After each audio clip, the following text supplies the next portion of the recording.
At the end of the day, though, Brett, it is where I think got me over the goal line was reaching out to others about how their experience has been with you.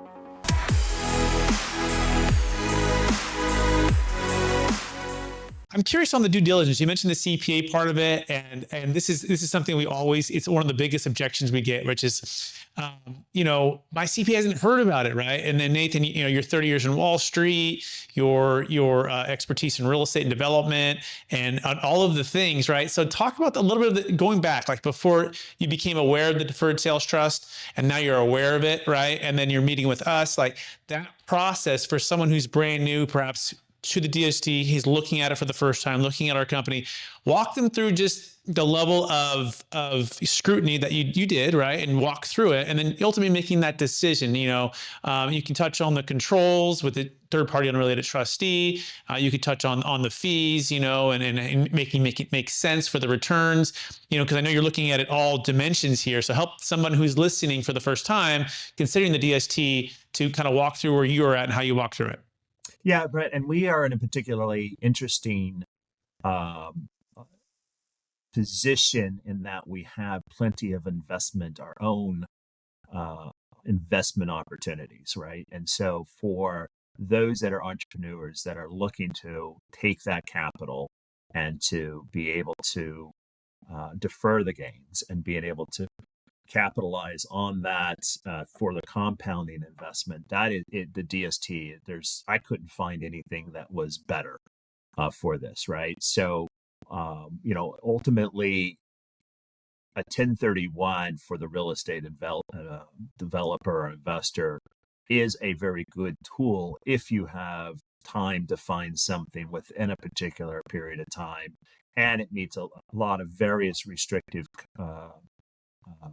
kind of covenants and restrictions, right? So for us, because we have already purchased the land, we're already investing and we're already started, we couldn't, even though conceptually we should be able to take and 1031 exchange it into any gains into those projects, we weren't because of the rules. And that for us was the concept of the deferred sales trust has allowed us to defer the capital gains, invest into these projects, and then ultimately, whenever we sell the projects or dispose of them, then that's when the gains are realized. And the DST was a very innovative and unique differentiating thing that allowed us to action that plan. When we came into it, I have to say I had a lot of skepticism, and I thought, there seems to be a good concept, but there are some issues going to the whole risk mitigation and focus. And I want to make sure that I bring in the people that do know what is going on, that has that experience with me. And I'll have to say, there were some doubters that go, this sounds good, but you never know what you're getting into. Right. And so I had those people look at that. But then what we did was I did bring on my accountant to a conversation, and we spent multiple times and he went through everything, all his questions.